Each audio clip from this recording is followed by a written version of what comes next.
So I typically use a schematic diagram for these types of questions. We're told that 40% of all the oil used in a factory, so we can just say oil used is X. So this would be 0.4X is used for oil heater.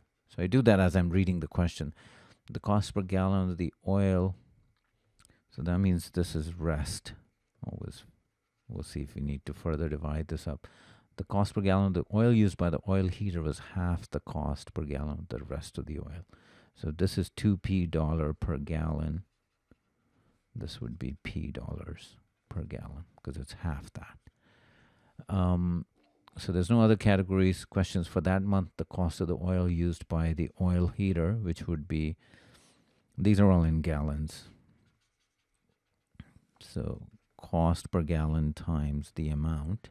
They're asking that dollar value was what fraction of the cost of the oil, of all the oil used. So it's going to be that divided by the cost of oil used for the heater and the rest of it. That would be 2p times 0.6x.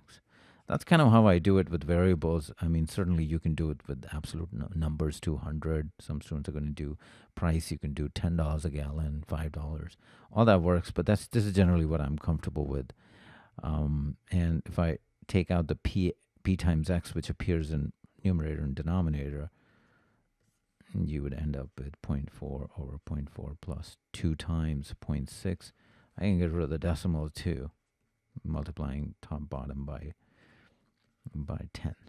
So that becomes 4 plus 12, 4 over 16, which is 1/4, choice C.